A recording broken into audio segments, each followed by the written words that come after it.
Welcome back to the YouTube channel students. फिर से स्वागत है आप सभी का अपने यूट्यूब चैनल NH रहमान में। तो जैसे कि आप लोग जानते ही हैं, हम लोग आए दिन क्लास 10th NCERT मैथ्स के ऊपर कुछ ना कुछ वीडियोस आपको प्रोवाइड करते रहते हैं और जिससे आपको हेल्प काफ़ी मिलती है। आप लोग लाइक्स करते हैं, कमेंट करते हैं और हम इसी बात से मोटिवेट होकर आपके लिए वीडियोस बनाते रहते हैं। तो आज हम एक नए चैप्टर का आगाज़ करने वाले हैं, मतलब कि एक नए चैप्टर की शुरुआत करने वाले हैं। इस वीडियो से हम इस चैप्टर का इंट्रोडक्शन देने वाले हैं। चैप्टर का नाम है कोऑर्डिनेट ज्योमेट्री। कोऑर्डिनेट ज्योमेट्री आप लोगों ने क्लास 9th में भी पढ़ा होगा। इजी चैप्टर था, बड़ा ही इजी चैप्टर था, लेकिन फिर भी कोऑर्डिनेट ज्योमेट्री के कुछ बेसिक चीज़ें हैं, बेसिक बातें हैं जो कि मैं आपको फिर दोबारा से एक बार एक्सप्लेन करना ज़्यादा बेहतर समझूंगा, क्योंकि अक्सर करके स्टूडेंट्स के साथ ये होता है कि वो लोग पूरी की पूरी 9th क्लास तो करने के बाद कुछ ना कुछ तो भूल ही जाते हैं। तो एक बार आपका रिवाइज करना ज़रूरी है। तो 9th क्लास में आप लोगों ने कोऑर्डिनेट ज्योमेट्री में ये सीखा था कि एक लाइन होती है एक्स एक्सिस की जो कि हॉरिजॉन्टल जाती है। इधर आने वाले जितने भी नंबर हैं सब पॉजिटिव होते हैं, वहीं लेफ़्ट साइड में आने वाली पूरी लाइन जो होती है वो नेगेटिव नंबर की होती है। और इस हॉरिजॉन्टल लाइन को हम लोग बोलते हैं एक्स एक्सिस। वहीं वाई एक्सिस जो होता है वो वर्टिकली होता है, ऐसे ऊपर जाने वाले अप साइड में जितने भी नंबर्स होते हैं इसको हम लोग ये पॉजिटिव वाई एक्सिस नंबर हैं। वहीं बिलो में आने वाले, नीचे आने वाले जितने भी नंबर्स हैं वो सब नेगेटिव होते हैं। अब ये पूरी की पूरी जो लाइंस का इंटरसेक्ट होना है यहाँ पर, इसको हम लोग बोलते हैं कार्टेशियन। और मिड में ये जो पॉइंट आ रहा है जो कि है 0, तो उसको हम लोग बोलते हैं ओरिजिन। और बाकी चीज़ें मैं आपको बता दूं, जैसे यहाँ पर आने वाली जितनी भी चीज़ें होंगी, यहाँ पर ये वाला स्पेस जो होगा इसे फर्स्ट क्वाड्रेंट, बराबर में एट अ साइड में ये सेकंड क्वाड्रेंट है, नीचे थर्ड और ये है फोर्थ। तो इस तरीके से हमने कुछ जोन डिवाइड किए हैं, कुछ प्लेसेस एरिया वाइज डिवाइड किया है। ये first quadrant, second, third and fourth quadrant, 4 quadrant होते हैं। फिर इन केस अगर कभी भी आपको कोई पॉइंट पता लगाना है, मान लीजिए मैंने एक पॉइंट ले लिया, इस पॉइंट का नाम है 8,5। अब मुझे पता लगाना है 8,5 कहाँ पर है। अब एक चीज़ मैं आपको बता दूं, तो जो हमारा पॉइंट होता है वो x, y होता है। x, y पॉइंट हमें ये देखना है कि पहला जो नंबर होगा वो x एक्सिस से होगा और उसके बाद का जो नंबर होगा वो y एक्सिस से होगा। तो x एक्सिस और y एक्सिस के अकॉर्डिंग ही हम लोग इसको तय करते हैं।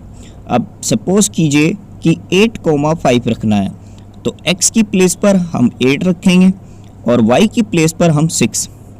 तो 8,6 का मतलब है ये रहा आपका 8, यहाँ पर x एक्सिस पर 8 ये रहा, y एक्सिस पर 6 ये रहा।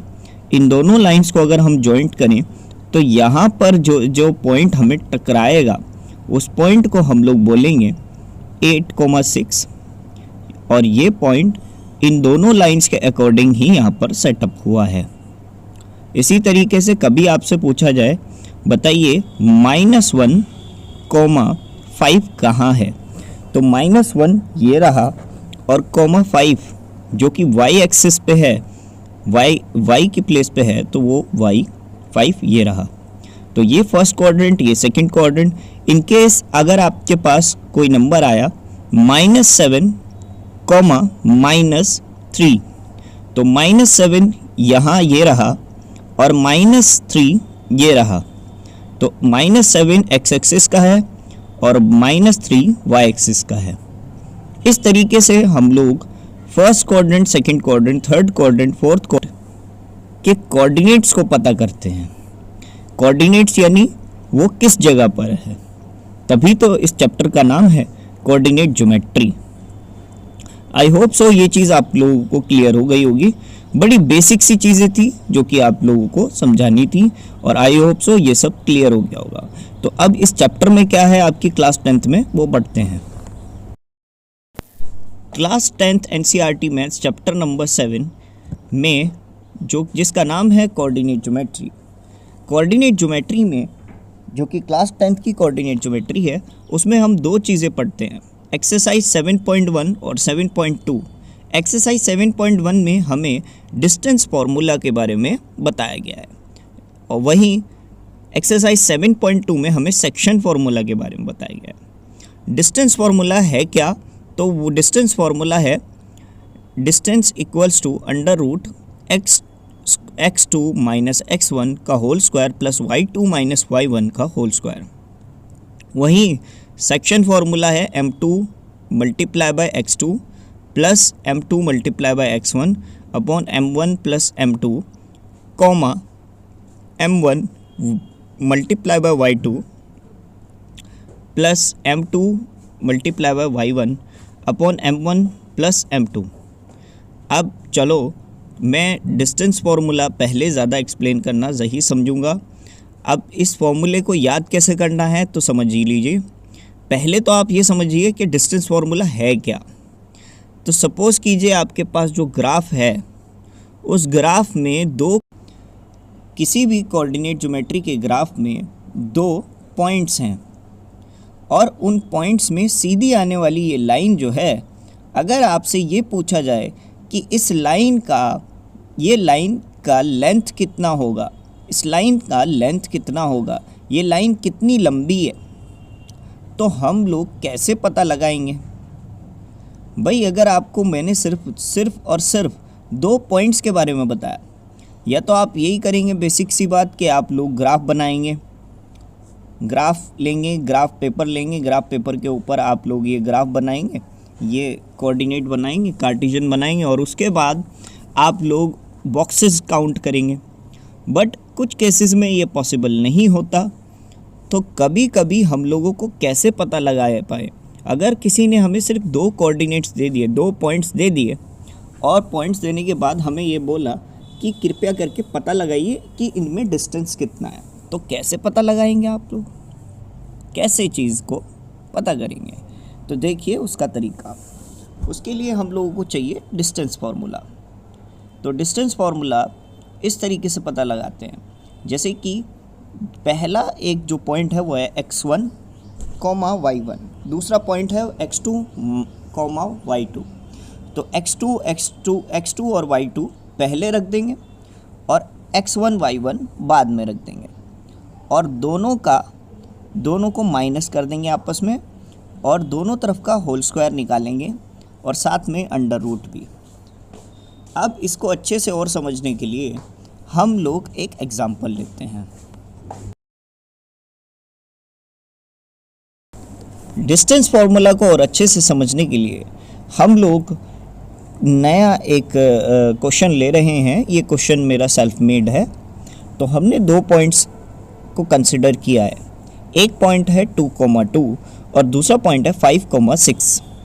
अब 2,2 और 5,6 कैसे पता लगाएंगे? इनका डिस्टेंस क्या हो सकता है, कैसे पता लगाएंगे? तो जो कि आपको मैंने डिस्टेंस फार्मूला बता दिया है, जो कि है √x2 माइनस x1 का whole square plus y2 minus y1 का होल स्क्वायर। अब यहाँ पर x1 y1 जो है वो है 2,2, वहीं x2 y2 जो है वो है 5,6। तो 5 को हम लोग लेस करेंगे 2 से, और 6 को भी लेस करेंगे 2 से। 5 से 2 लेस होगा तो आपका 3 आएगा, और 6 से लेस होगा 2 तो 4 आएगा। अब 3 का स्क्वायर होता है 9 और 4 का स्क्वायर होता है 16। इस तरीके से 9 प्लस 16 को हम प्लस करेंगे तो 25 आएगा। अब 25 किसका स्क्वायर रूट होता है ज़रा पता लगाइए। 25 स्क्वायर रूट होता है 5 का, यानी 5 × 5, और उस अंडर रूट में 2 भाई अंदर हैं तो एक भाई बाहर आता है, एक सेम दिखने वाला भाई बाहर आता है। तो यानी आपका इन दोनों पॉइंट्स के बीच का जो डिस्टेंस है वो 5 है। अब आप लोग सोचने रहे होंगे कि सर ऐसे तो आपने ये 2 पॉइंट्स खाली रख दिए विदाउट कार्टेशियन बनाए और कह दिया कि 5 उनका यूनिट 5 डिस्टेंस है, ठीक है। अच्छा, आप लोगों को अगर कुछ भी यहाँ पर गिवन नहीं है कि ये सेंटीमीटर में आ सकता है या मीटर में, वैसे तो क्वेश्चन में गिवन होता है, और अगर नहीं गिवन है तो आप लिखेंगे 5 यूनिट। अब इस चीज़ को अच्छे से सॉल्व और अच्छे से आपको एक्सप्लेन करने के लिए मैं थोड़ी और चीज़ें ऐड अप करना चाहूँगा ताकि आपको विश्वास हो जाए, अच्छे से यकीन हो जाए कि हाँ ये फॉर्मूला वाकई काम का है और वाकई ये फॉर्मूला काम करता है। तो सबसे पहले तो हम लोग क्या करते हैं, यहाँ पीछे एक कार्टेशियन बना लेते हैं और कार्टेशियन में आप देख ही रहे होंगे कि मैंने 2,2 जो पॉइंट लिया है वो एग्जैक्टली उसी प्लेस पर है। वहीं 5,6 जो मैंने पॉइंट लिया है वो भी एग्जैक्टली उसी प्लेस पर है। अब अगर देखा जाए तो हम इन दोनों पॉइंट्स के अकॉर्डिंग ही काम करेंगे। 5,6 की जो लाइन है ये वाली, ये यहाँ टकरा रही है और 2,2 की लाइन को भी सीधा हम टकरा देते हैं। तो ये देखो दोनों लाइंस कहाँ पर आपस में टकरा रही हैं। ये दोनों लाइंस जो टकरा रही हैं वो एक और नए पॉइंट पर टकरा रही हैं। वो पॉइंट है आपका 5,2। तो अब आप लोग सोच रहे होंगे सर ये क्या कर रहे हो, 5,2 एक और डिस्टेंस आपने ले लिया, ये कुछ समझ में नहीं आई बात। देखो आपको अच्छे से समझाता हूँ मैं कहना कर क्या रहा हूँ, थोड़ी सी आपको एक्सप्लेन हो जाएगी कि मैं कर क्या रहा हूँ। अब अगर हम इसके नीचे का डिस्टेंस देखते हैं तो ये 4 यूनिट्स आ रहे हैं। देखो 1 2 3 4। वहीं नीचे वाला जो वर्टिकल डिस्टेंस है वो है 1 2 3। तो यहाँ तीन यूनिट यहाँ आ रहे हैं और 4 यूनिट्स यहाँ आ रहे हैं, ये साफ साफ दिख रहा है। अब ऐसे टेढ़ा जाता हुआ यूनिट जो है वो तो ठीक से नहीं दिख रहा है, लेकिन दिख जाएगा, अभी दिखा देते हैं। तो इसके लिए आप लोगों को मैं छोटी सी बात बताना चाहूँगा। आपको ये क्या राइट एंगल ट्रायंगल नहीं दिख रहा? वाकई बिल्कुल राइट एंगल ट्रायंगल की तरह ही ये काम कर रहा है।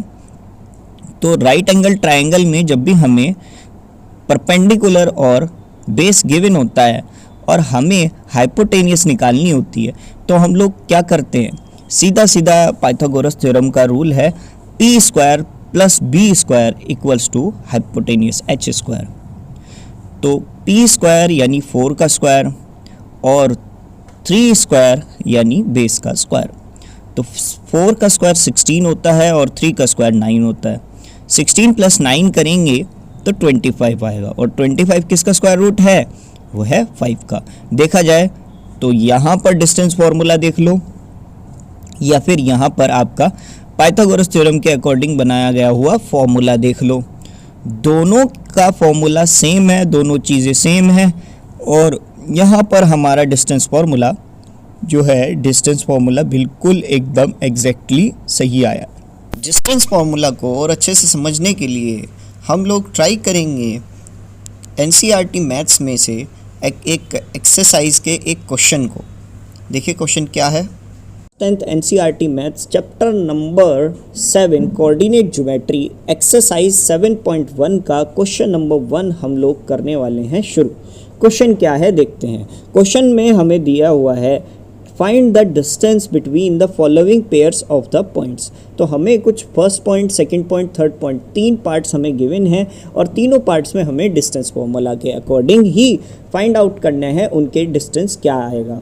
तो डिस्टेंस फार्मूला क्या था? वो था x2 - x1 और y2 - y1।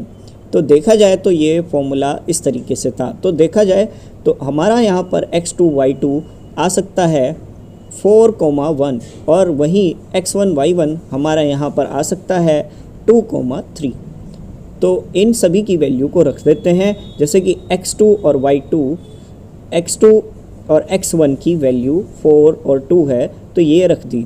इसी तरीके से y1 और y2 की जो वैल्यूज़ हैं उनको भी हम लोग रख देते हैं। तो ये इस तरीके से 4 - 2 और 1 - 3 आ जाएगा। 4 में से 2 लेस होगा तो 2 आएगा और 1 में से -3 लेस होगा तो माइनस का 2 आएगा।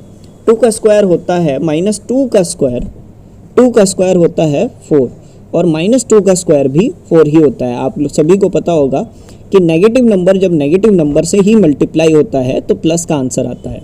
तो -2 की मल्टीप्लाई -2 से होगी तो 4 आएगा, प्लस का 4। 4 + 4 होता है 8, तो 8 ऐसे आ गया। अब बात करते हैं यहाँ पर जो 8 है, क्या इसको हम लोग ओपनली खोल सकते हैं? हाँ जी, बिल्कुल खोल सकते हैं। तो 8 का अगर आप लोगों ने प्राइम फैक्टराइजेशन करके देखें तो 8 का प्राइम फैक्टराइजेशन होता है 2 × 2 × 2। और इस तरीके से यहाँ पर हम 2 पेयर्स को ले सकते हैं। 2 पेयर्स को लेने के बाद एक 2 हमारा बाहर आ जाएगा और अंदर बचेगा एक 2।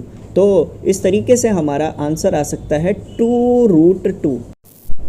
तो एक काम और करते हैं, चलिए हम ग्राफ के अकॉर्डिंग ये भी देख लेते हैं कि हमारा ये 2,3 और 4,1 कहाँ पर लाई करेगा। तो 2,3 आपका लाई करेगा। अगर आप ये ग्राफ बना देंगे तो बस एक रिप्रेजेंटेशन शो हो जाएगी आपके पेपर में। बस इसके कोऑर्डिनेट्स आपको जॉइंट करने हैं और लाइन ड्रॉ करके आपको ऐसे दिखाना है। तो कैसे दिखाएंगे, देखिए 2,3 जो है, तो 2 ये रहा आपका एक्स एक्सिस का और 3 यहाँ रहा, तो 2,3 ये पॉइंट बन गया।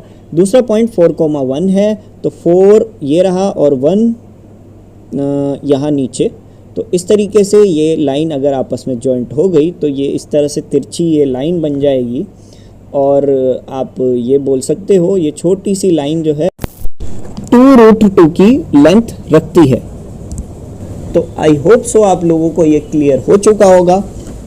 आप इसे नोट कर सकते हैं अपनी अपनी नोटबुक में बगैर किसी चिंता परेशानी के। जल्दी कीजिए, आराम से कीजिए। हम लोग बढ़ते हैं नेक्स्ट पार्ट की ओर। इसके साथ ही मैं आपसे अलविदा लेना चाहूँगा और आप सभी से कहना चाहूँगा, अगर आपने ये वीडियो यहाँ तक देख ली है तो मैं आप सभी से कहना चाहूँगा thank you very much. Thanks for watching this video and don't forget to like and subscribe. हम इस तरीके के कंटेंट आपके लिए लाते रहते हैं और आपके लिए बनाते रहते हैं। एडिटिंग में और समय लगता है, लेकिन हम लोग आपको कोशिश करते हैं ये प्रोवाइड करने की कि आपको अच्छे से बेसिक से ये क्वेश्चन अच्छे से क्लियर हो जाए। और thank you again and thank you very much. Thanks for watching this video and don't forget to like and subscribe this channel. Thank you very much.